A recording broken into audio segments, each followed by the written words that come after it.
Good afternoon and welcome to the CERIAS Security Seminar from Purdue University. Our speaker today is Dr. Stephen Gianvecchio from MITRE Corporation. His topic today is detecting bots in online games using human observational proofs. So any of you who have ever played an online game, this may be of particular interest to you. Okay. Stephen? Thank you for the introduction.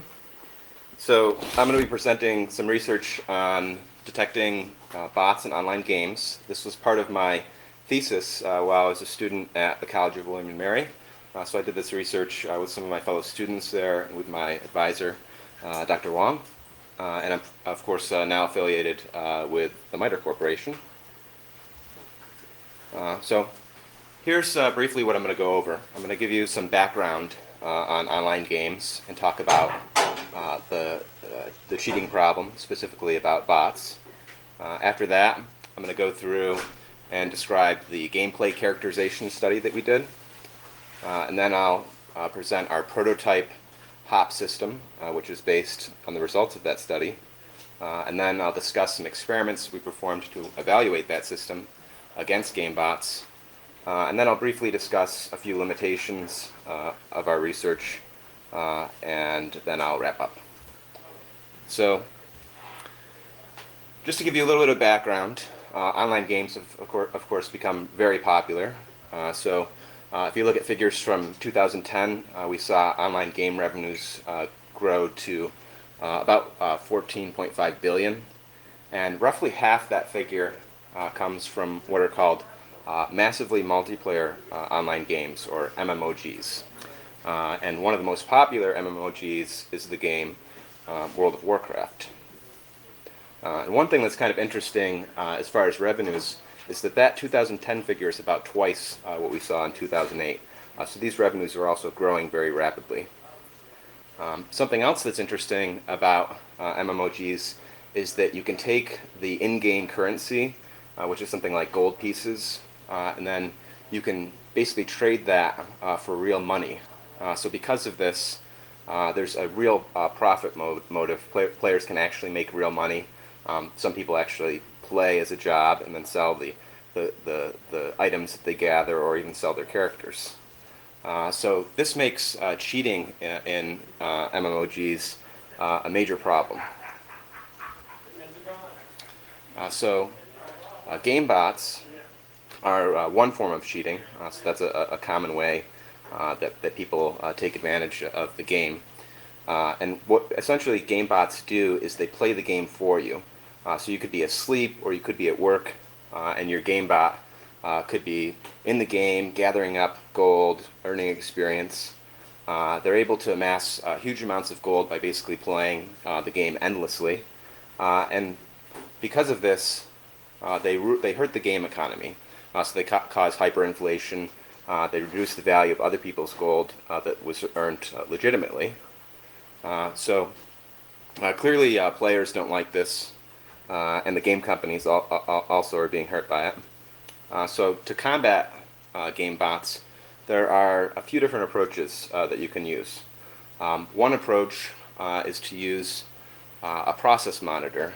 An example of that is something called the Warden, which works with World of Warcraft. And what that process monitor does is it basically scans the system, and it looks for game bots or looks for other programs that could be used to cheat in the game. Another approach that you can use is what are called human interactive proofs. So that's a more general term for systems like CAPTCHA. So you present someone with a test, they have to read some obfuscated text in order to prove that they're human. And then yet another approach that you can take as a game company is that you can actually take legal action against someone and sue them for making a bot or a cheat program for your game.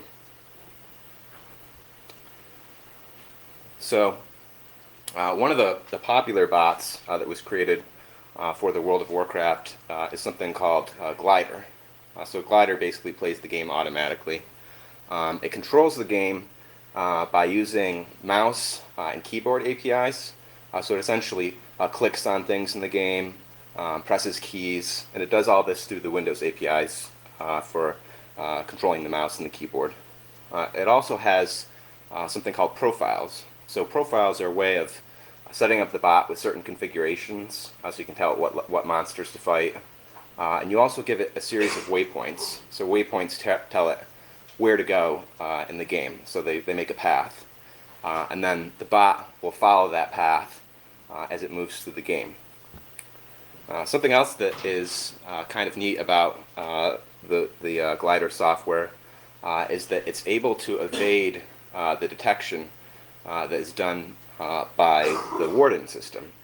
So it does this by using rootkit techniques in order to hide itself so that when the warden scans, it's not able to find the glider bot.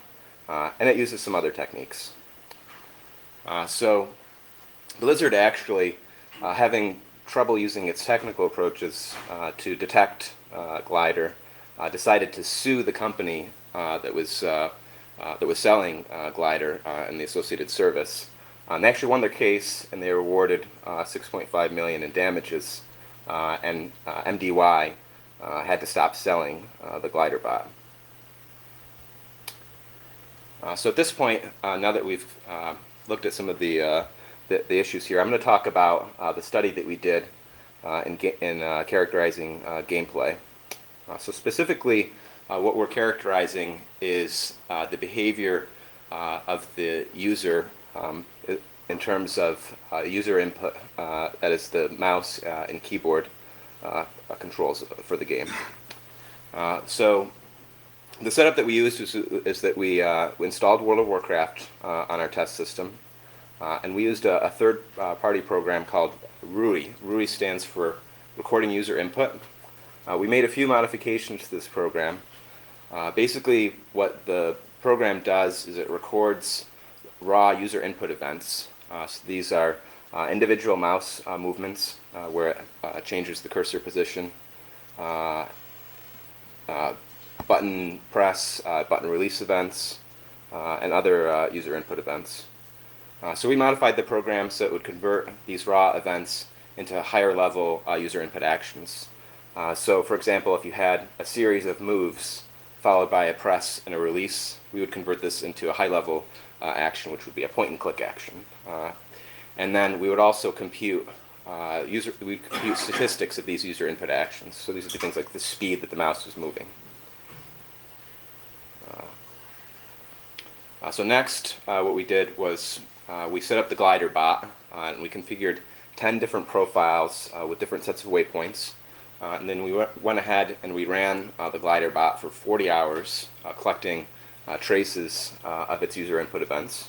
Half of these were done with a warrior character, and the other half were done with a mage character. That way we have some variety. And the levels were generally low, anywhere from level 1 up into the mid-30s for the character. We also used the same setup to record traces of humans playing the game. So we had volunteers that we collected data from. We had a total of 30 humans, and we collected 55 hours of their traces. And this was a fairly diverse group. The volunteers were about 80% men, but we had about 20% women. A wide range of ages. The largest category was 25 to 34. That's partly because many of our volunteers were graduate students, but we also had some players, some older players, including a player over 45, and a few college-age players. As far as gaming experience, we had a wide variety of different experience levels. We had about 20% of players had never played games before, and we also had about 30% that had played 10 years or more. As far as location, we ran some of our experiments on a test system in our lab, and we also distributed the software to players that were willing to play at home.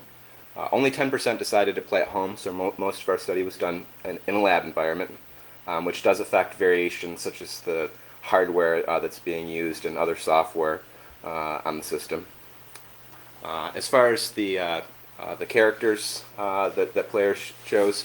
About 30% of those were magic damage dealing classes like mages, and about 70% were physical damage classes like warrior or hunter. And then the levels were mostly low levels, mostly under 10, about 80%. And then we had a handful of players that played their pre-existing characters, and those characters were in the 20s and 30s. So next I'm going to talk about the statistics that we looked at. So the first statistic that we looked at was keystroke inter-arrival time distributions. What you see here on the right in blue is the human distribution, and on the left in red is the bot distribution. So for the human distribution, we found that these were well fit by a Pareto distribution. And then for the bot distribution, we saw that there were a higher proportion of fast keystrokes. So those are keystrokes where subsequent keys were pressed with a short time interval. And there are also a few spikes in the graph that we confirmed were due to periodic behavior by the bot. The next thing that we looked at was keystroke duration. So keystroke duration is the time that a key was held down rather than the time between key presses.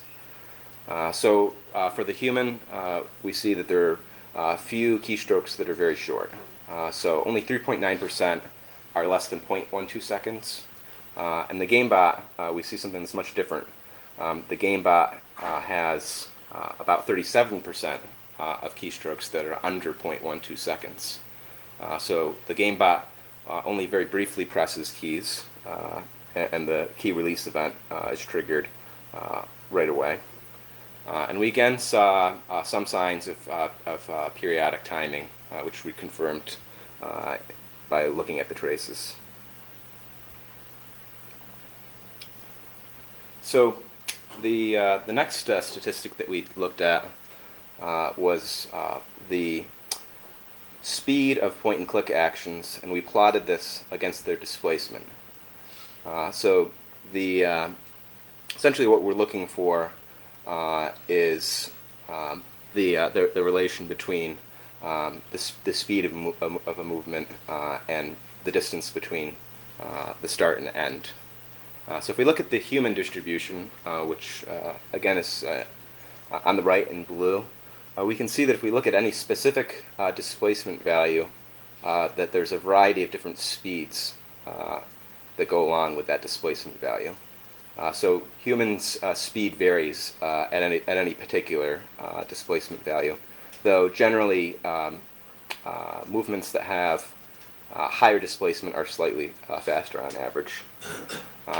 And then if we look at the GameBot data, we can clearly see that there's a linear trend in the speed increase. So you can see several lines on the graph that show linear trends.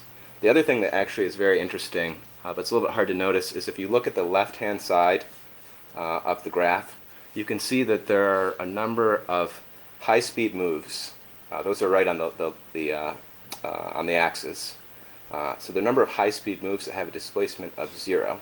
So that essentially means that the bot very quickly moved the mouse around and then ended on the exact same pixel, which is something that is extremely difficult for a human to do with an actual mouse, but very easy for a bot to do.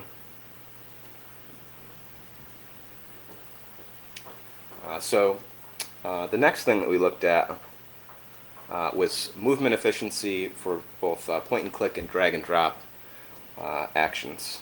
So the movement efficiency is the travel distance. The movement. It's the displacement divided by the travel distance, and that tells us how efficient a move is. So if the travel distance and the displacement are equal, that's a movement efficiency of 1.0. So that tells you that the move followed a perfectly straight line. Whereas if the travel distance is much larger than the displacement, then that's an inefficient move or a less efficient move.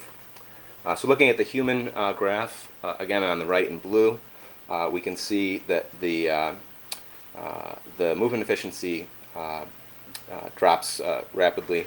We found that this was well fit by an exponential distribution, so the decline in movement efficiency is roughly exponential. And we also noticed that only 14% of those movements have perfect efficiency.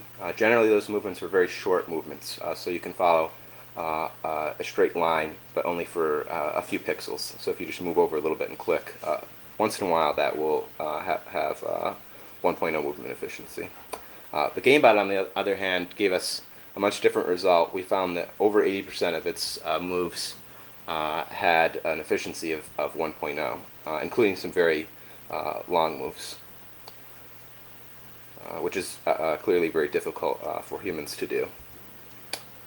The next thing that we looked at was the average velocity of point-and-click actions. So we plotted this so that you can see what the average speed was in different directions, and that's our average velocity. So if you look at the GameBot, which is on the left-hand side in red, you can see that there's not an obvious pattern. Basically, the speeds in different directions are somewhat random. So there's not a clear correlation between speed and direction. Whereas if you look at the human data, there's clearly a very distinct pattern here. You'll notice the pattern has faster moves on the diagonals. The pattern is roughly symmetrical, and it's bounded at about 400 pixels per second. So one of the things that is kind of interesting about this is that the moves on the diagonals were faster than those on the horizontal and vertical. If you normalize for the distance of moves, then you actually get the opposite trend. So it's partly this way because the diagonals give you more distance to move, unless you're able to move faster. But it's clear that this pattern is much different for the bot and the human. So based on the results from our gameplay characterization study, I'm going to talk about the system that we're proposing, or that we proposed. So this is the HOP system. So it uses a behavioral approach. We call these human observational proofs. So basically the idea is that based on looking through the traces and looking at the statistics, we found that there are certain tasks within the game that are difficult for bots to perform in a human-like manner.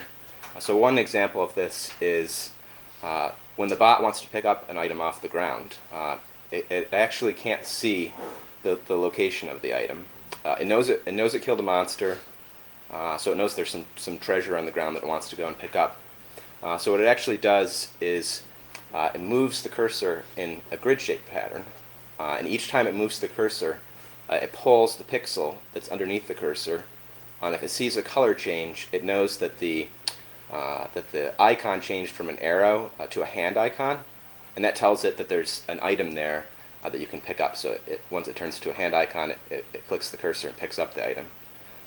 So because it can't visualize the location of the item, it uses this trick in order to accomplish the same task as a human that's able to see that item. Another issue that the bot has is that there are certain obstacles in the game that it's not able to see. So there's things like bushes, trees, rocks, that when the bot walks up to, it's not able to move any longer in that direction. So the bot actually scans the memory of the game and finds its grid coordinates in the game, and if it's walking and its grid coordinates stop changing, it knows it's hit an obstacle. But doesn't know the shape of the obstacle, so the approach that it uses is it walks backwards, it turns to the right a few degrees, and then it walks forward again. If it gets stuck again, it repeats this. So it keeps doing this until it clears the obstacle. The other thing that it does is as it walks forward, it jumps a couple of times, hoping that it'll clear the obstacle by jumping. So this is clearly very robotic behavior that it uses. because it's not able to see that there's an obstacle in front of it. And there's some other tasks within the game that follow these kinds of patterns. So what we do is we passively observe these differences, and then we build this hop-based game-bot defense system. So this system effectively monitors the user continuously and is always checking if the user is still a human and not a bot. And one of the advantages of this approach over human interactive proofs is that this is transparent to the users. You're not presenting them with a test. One of the issues with human interactive proofs is that the user can always pass the test and then turn the bot on. Whereas if you're continuously monitoring, then you don't have that issue. And with a human interactive proof, you have to repeatedly test and make sure that the user is still in fact at the keyboard. So I'm going to talk about the system in a little bit more detail. So there are two main components of the system. The first is the client-side exporter. So basically, this runs on the client. For our prototype, it's a separate program, but it could be integrated into the game client itself. And that software basically transmits a stream of user input actions to the server. And then you also have a server-side component, an analyzer. And that analyzer is responsible for processing those actions as they come in from the client, and then deciding, is this client being controlled by a bot, or is it being controlled by a human?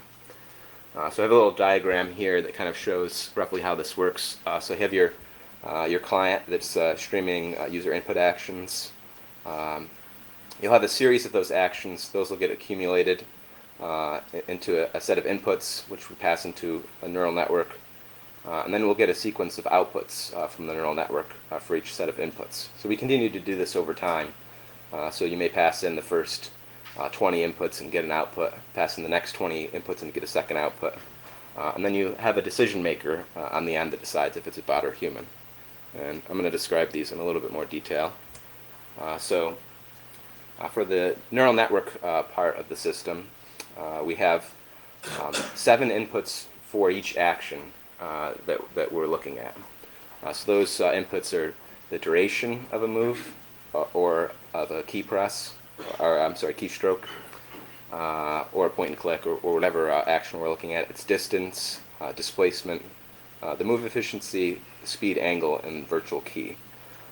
So we input these into a neural network, and we also input several actions at the same time. So the total number of inputs that the neural network is taking is the number of actions times 7 for the 7 statistics. So if you had, say, 6 actions that you want to analyze at a time, then you'd have 6 times 7 inputs that go into your neural network.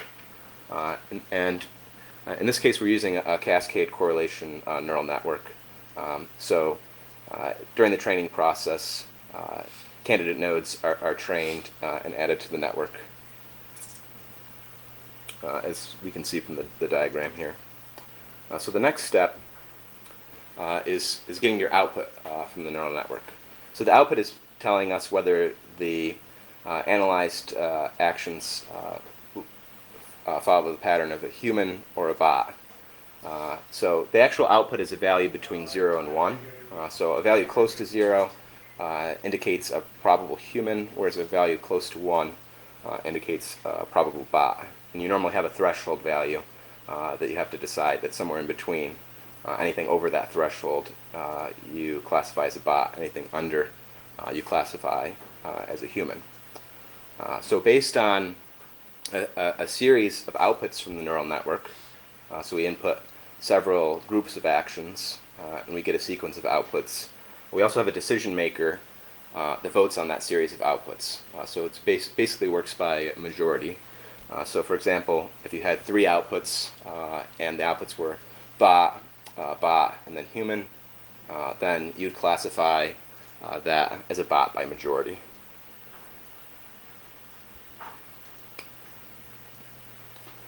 So Next, I'm going to talk about the experiments that we performed to evaluate the prototype HOP system. So for our experimental setup, we used the traces that we collected. So we have, again, a total of 30 human players, and we have their 55 hours of traces. We also have 10 different glider profiles, and we have a total of 40 hours of their traces. And for these experiments, we used tenfold cross-validation. So basically that means that for any test, we're using a specific bot, and we're testing against a training set that does not include that bot or that human. So you basically leave out whatever you're testing against, and then you have a different training set for each sample that's left out. And that's gives you 10 different training sets with tenfold cross-validation. To fully configure the HOP system, there's a few different parameters that we need to decide. First is the number of actions that we input into the neural network. So that'll determine the total number of inputs. It also affects how long it takes for you to get a classification decision. So if you use a high number of actions, you may get more accurate results, but it takes longer for those actions to accumulate. So you have to watch the player for a longer period of time before you make your decision. The other thing we need to decide is the number of nodes to configure. So that determines how many internal nodes are in the neural network and may affect its accuracy. Using too many nodes has some disadvantages, whereas using too few also has disadvantages. Something else that you decide is a threshold. By using a low threshold, you can bias the neural network towards not misclassifying humans as bots, or by using a high threshold, you can do the opposite. So that threshold value could be 0.5 would be a neutral threshold, so that says anything over 0.5 is a bot, anything under 0.5 is a human. You can shift it back and forth depending on where you want to bias your detector. And you also have to decide the number of outputs that you're going to use for your final decisions. And that also affects how accurate the system is and how long it takes for detection. So the first step that we did was to configure the number of actions and number of nodes. So basically we set up the network and we looked at the true positive and true negative rates given different numbers of nodes and also different numbers of accumulated actions. So we graphed these and we selected a configuration that we thought gave us good results. Based on this, we ended up with 4 actions and 40 nodes. The next thing that we did was to configure the threshold value. So that tells us where to cut off between the bot and human classes, and also the number of outputs for our decision maker to use. And you'll notice if you look at the table that the number of accumulated outputs is always an odd number because we're using majority voting. So based on this, we looked for a configuration that would give us a high true negative rate. So we want to have very few false positives. So we don't want to misclassify human users as bots because that's going to hurt the user experience. So we ended up selecting a threshold of 0.75, and we used 9 outputs per decision. And that gave us good results, as you can see from the table. So based on this fully configured system, we have, again, 4 actions, a total of 40 nodes, a threshold of 0.75, and 9 outputs that are being used per decision. We came up with the following results. On average, we had a true positive rate of 0.998, and that's averaged over the 10 profiles. And then for the true negative rate, we had a true negative rate of 1.0 against our 30 human players. So this achieves our goal of having few false positives while detecting most of the bots in the sample. Something else that you can look at as far as the results is your decision time.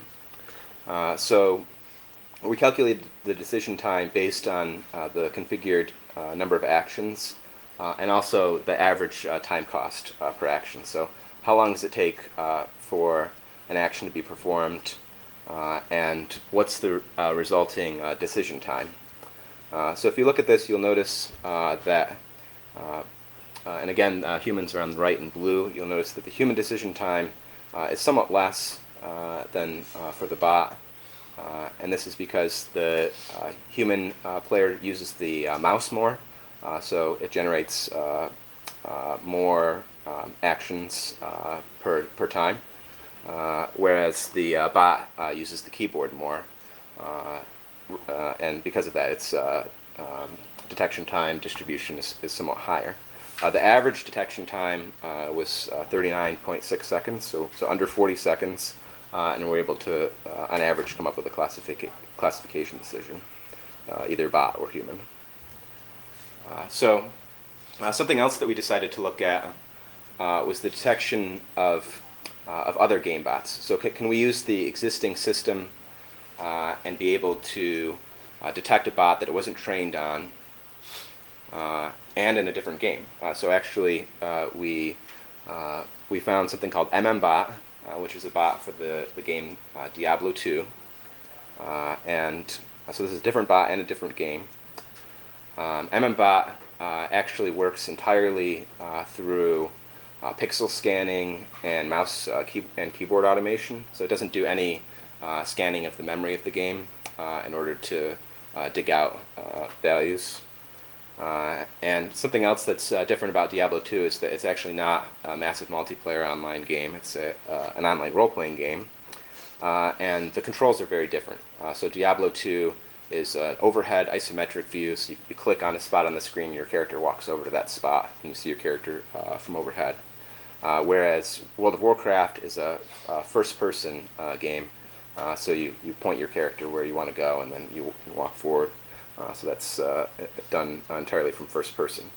So we ran our detection system without retraining our neural network against MMBot. We got a true positive rate of 0.86. So we're able to detect it about 86% of the time, and that's without retraining the neural network. So what this tells us is that there are certain common behaviors to bots which are independent of the game that the bot was made for. So there's certain possible invariants in game bot behavior. And then for the human, we were again able to get a true negative rate of 1.0. So there were no misclassified humans in our test. The next thing that we looked at was the resource usage of the system. So what is the overhead of running this system on a typical server? So we looked at both memory and CPU. If we look at per user, we found that if we have 4 actions and we have the 7 statistics that we use, those would take up 16 bytes to store with sufficient precision. And if we also track the outputs of the neural network as a bit array, that's 16 up to 16 outputs times 1 bit, and that gives us 66 bytes per user of data that we need to store while a user is online. And for World of Warcraft, this is relatively small. If you scale this up to a server that has 5,000 users online, that gives you about 330 kilobytes. For CPU usage, we actually ran some tests using Pentium 4 Xeon 3 gigahertz, and we found that processor was able to process the full 95 hours of traces in 385 milliseconds. So that's roughly 300 hours of traces per second that the software is able to process. And if we look at a server with 5,000 users, that's going to work out to about 1.4 hours per second of traces that are generated by those users when they're all online at the same time. So as far as CPU is concerned, the requirements are negligible. So at this point, I'm going to just discuss a few limitations of our research. We have some experimental limitations. One is the size of the study. So 30 players is really not enough to capture all of the different variations that you have in human players. So you generally need a fairly large study to capture, for example, professional gamers may play differently than average gamers. So you need a larger study to capture all the variations that exist. Another issue actually is that this study was done mostly in the lab. So 90% of the players played in the lab. So things like the screen resolution, the mouse sensitivity, and other hardware variations don't exist on the lab system. So the lab system is a single configuration, whereas home systems can vary in all of those different ways. And then another issue actually has to do with the demographics of the character rather than the player. We didn't look at all the different character configurations, different equipment. Some characters may have much better items. They may be higher levels than we included in the study. And of course, there are all different other games that we could have looked at. So there are other bots and other types of games that we would need to test the system against to ensure that the results would generalize. Another potential limitation is the possible evasion of the detector. Whenever you set up a detection system like this, you have to be concerned that the attacker is going to realize you're using this system and he's going to do something to get around it. One possible attack that could be done would be to interfere with the client-side exporter. So the client-side exporter is running on the user's system, so they have a lot of control over the system itself. So the system itself is not necessarily something you can trust. So one thing they can do is they can block the stream of user input actions. This generally would not benefit the user, since the server could just block that user if it doesn't receive the user input stream. Something else it could do would be to manipulate the user input stream in some way. So it's not clear if this would benefit the attacker, since the attacker already has control over the user input as it's going into the game itself. So manipulating the user input stream doesn't seem like it would necessarily be profitable. A different approach that the attacker could take would be to modify its game bot so that it somehow mimics the behavior of a human player. The easiest approach would be to use a replay attack. So you can record a human playing the game, and then you replay the recording in order to move through the game. The issue with this is basically that the game environment is dynamic. So if you have a pre-recorded trace, there are all these different circumstances that change in the game. Using replay attacks, you have to have a tremendous number of different recordings to deal with all the different possible situations that could occur within the game. So it's not clear that this approach would be successful. But another approach that might be more effective would be to actually develop a model of human user input. And then you use your existing bot, but whenever it moves the mouse with a human-like distribution of speed, duration, and the different statistics that the hop system is using. So there's not currently a a generative model that captures all the statistics that our system uses. So we're not sure how difficult it would be for someone to build a model that's capable of doing that.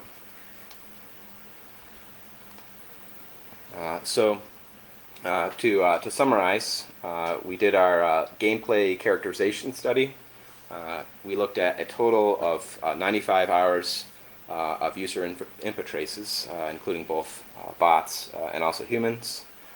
We found, based on those traces, that bots behave differently than humans in certain ways.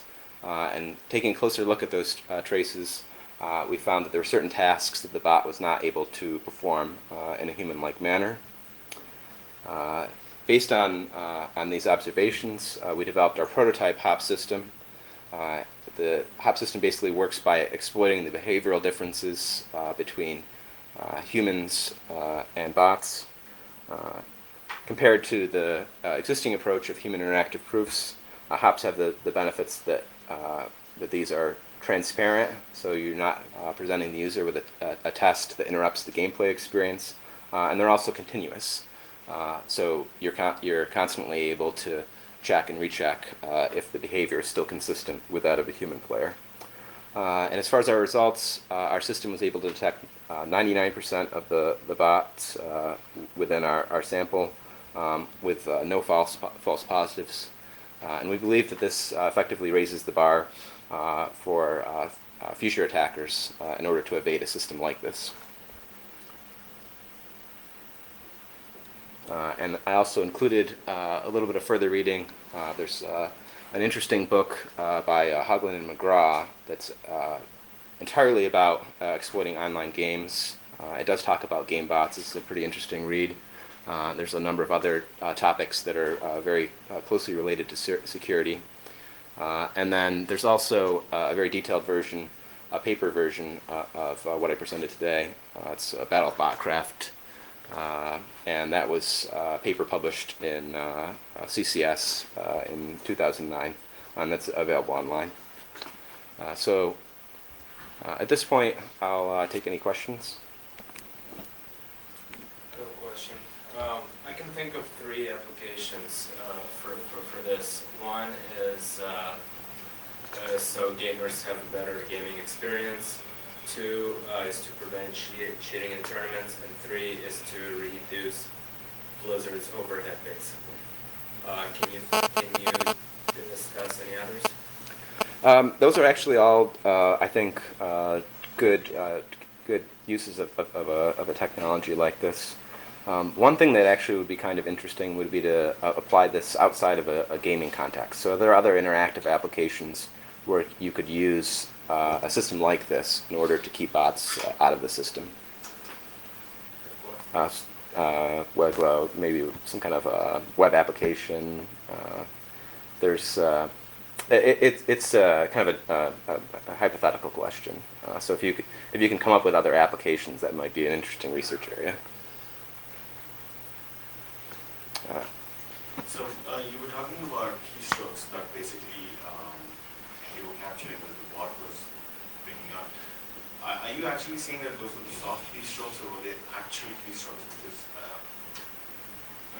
what do you classify We as have you turn your mic, please. What do you classify as keystrokes when you're saying that you captured it from the bot? Well, we don't know that those were actually generated by a physical keyboard. We don't think that they were. We only know what the API. There's an API in Windows that you can use.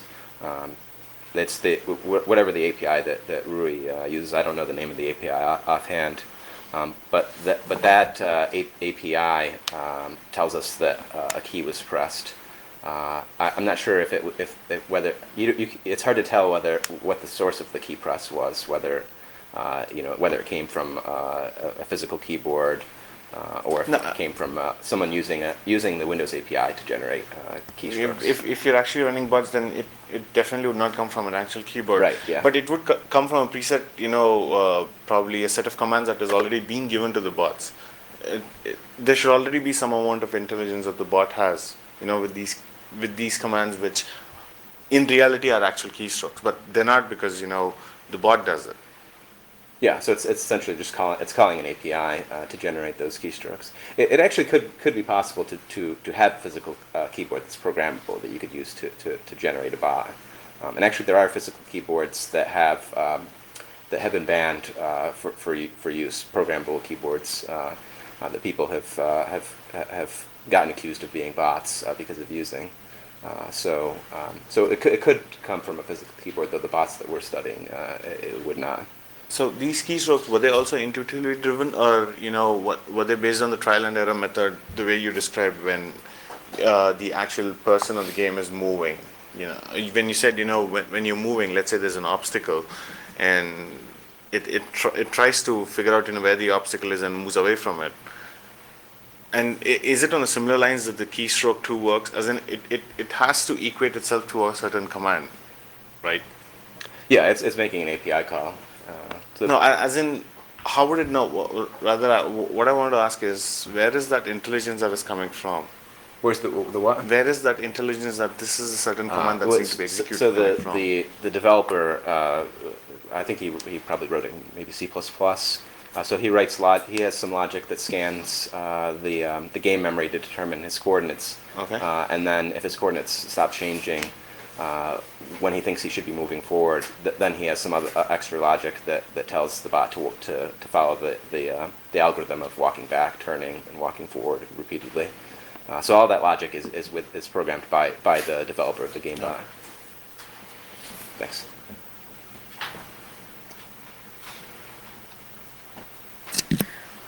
When you gathered all the human data, you had it broken up into different demographics as keyed by age or keyed by experience or even keyed by gender.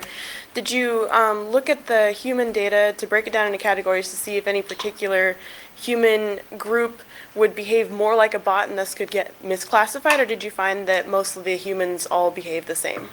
There's definitely some variations in the behavior. We didn't look closely at those, but I can say based on seeing some of the players play the game, the inexperienced players didn't know how to do certain things. The reaction time was slower. Some of them couldn't kill like little rabbits because they keep walking away. But the difference between the bot and human is so great that those variations were not enough to cause humans to be misclassified. And then a follow-up question. Sure. Did at any time you consider possibly that disabled gamers or visually impaired gamers would possibly be using add-ons that would look like bot behavior? That's actually a good question. So if you were to use some kind of input device that we haven't trained against, the actual input device may cause the traits to look very different than a human does. So for example, if you used a joystick instead of using the mouse, or if you used a trackball. So those kinds of variations in the that's basically a hardware variation. They could have really significant changes. One thing that actually could be problematic is if you use a touchscreen. So touchscreen is able to make movements of the cursor that you can't do with a mouse. So a mouse, if you want to move across the screen, the cursor will track along the path that you're following, whereas the touchscreen allows you to jump from one point to a completely different point. So yeah, that's actually a very good question. Thanks.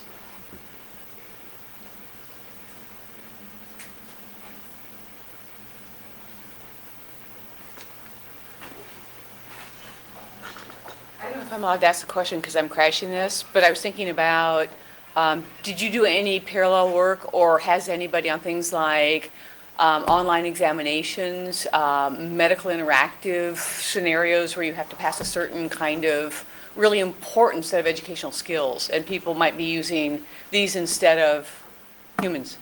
I haven't looked closely, but there's probably there might be some work, behavioral biometric work that would look at can you create a behavioral profile of a user, and based on that profile detect a different it's not the right user. That would fall into that area. So and there might be existing work on that. I'm not sure. Different user. I mean, using bots to take your test for you or do Oh, the interactive simulations, things like that? Yeah, I don't think that's been looked at. That would be my guess. Any other questions?